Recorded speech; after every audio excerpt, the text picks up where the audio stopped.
সেদিন কোথাও একটা যাওয়ার পথে হঠাৎ করে দেখা হয়ে গিয়েছিল রাস্তায় এক পরিচিত বন্ধুর সাথে।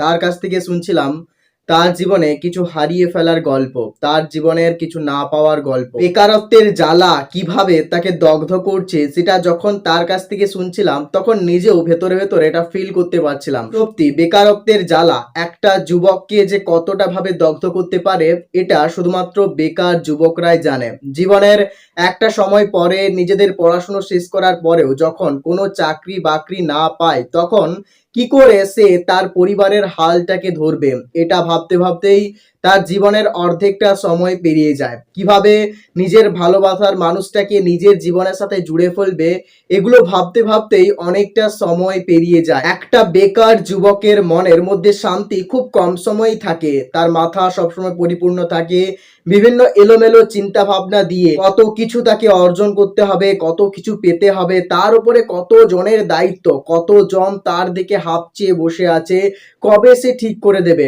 কিন্তু সে নিজেও জানে না সে কবে ঠিক করতে পারবে। তাকে নিয়ে স্বপ্ন দেখছে অনেকে, অনেকে স্বপ্ন দেখছে তার মাধ্যমে সমস্ত স্বপ্নগুলোকে বাস্তবায়িত করবে, কিন্তু যাকে দিয়ে এত সব কিছু করানো হবে সেই ভেবে পাচ্ছে না কিভাবে সে সামনের দিকে এগিয়ে গিয়ে সবার সমস্ত স্বপ্নকে বাস্তবায়িত করবে, বাবা মার মুখে হাসি ফোটাবে, সমাজের বুকে একজন উজ্জ্বল নক্ষত্র হিসেবে প্রতিষ্ঠিত করতে পারবে। সবকিছুই তার কল্পনার মধ্যে থাকে, সবকিছুই তার স্বপ্নের মধ্যে থাকে। রাতে ঘুমিয়ে ঘুমিয়েও সেই স্বপ্নের অনুভূতিগুলোকে অনুভব করতে পারে, চলতে চলতেও সে স্বপ্নের অনুভূতিগুলোকে অনুভব করতে পারে। কখনো কখনো স্বপ্নের সেই অনুভূতিগুলো একেবারে বাস্তবের মতো মনে হয়, তারপর আবার কল্পনা থেকে বাস্তবে ফিরে আসতে হয়। এই তো জীবন, এভাবে সামনের দিকে এগিয়ে চলছে, কিছু না পাওয়া কিছু পাওয়াকে সঙ্গে নিয়ে। আর জীবনে প্রতিনিয়ত স্বপ্ন দেখে চলছে কিভাবে নিজেকে প্রতিষ্ঠিত করা যায়। প্রতিষ্ঠিত করতে পারলেই তো জীবনে পূর্ণতা, তাহলে তো আবার ব্যর্থতা, হতাশা, কষ্ট এগুলো জীবনকে জেঁকে বসবে, তখন জীবন যেন হাঁপ ছেড়ে বাঁচতে পারে না।